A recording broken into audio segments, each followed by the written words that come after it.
Hey, I'm Jazz, and this is for you if you are the head of a school and you have had a crap day, okay? You've had emails from parents complaining about parking and reading books, staff in tears because of the threat of Ofsted, children fighting in the corridors, whatever's happened.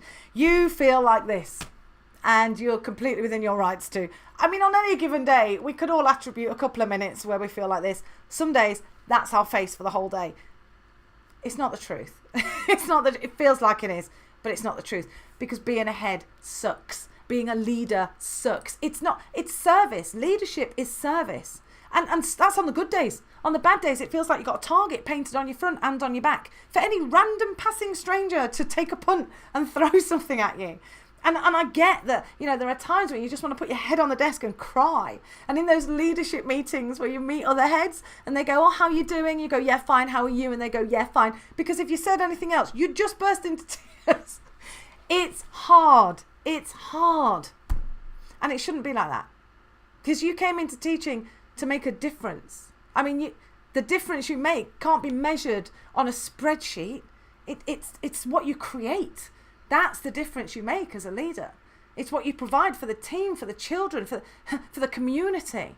That's immense. You know, you can't measure it on a nice little tick. That's not how it works. And here's the thing. The last question that I've noticed leaders ask themselves before they leave, before they walk away, is why am I doing this? Actually, to be fair, usually it's why am I doing this?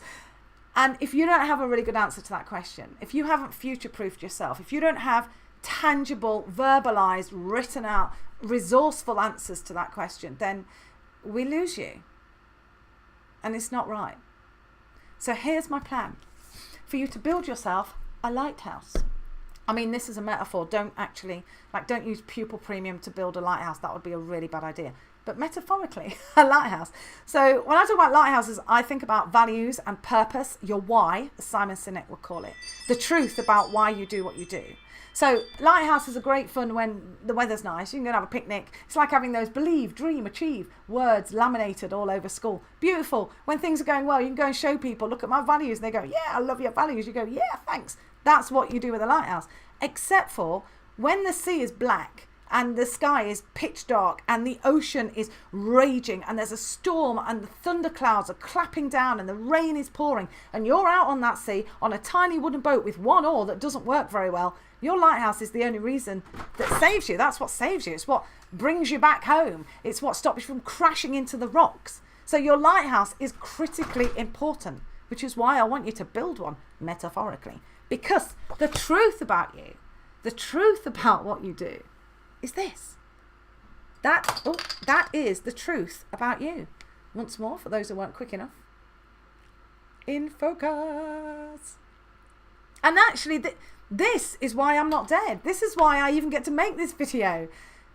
Because school adults in my life had a leadership mindset. They created a culture of kindness. They embroiled me in this culture. They held this vision of success for me, both as a child and as a teacher. They believed in me before I believed in myself. They started with belonging and then believing and then becoming rather than behaviour. They set the tone.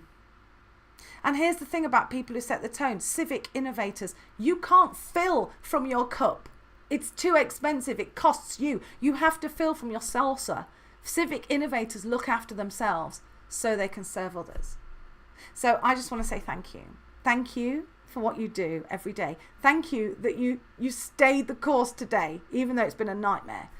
And on behalf of all the people who are going to benefit from being in your team, in your school, in your leadership life, I thank you. Because without you, things would look very different.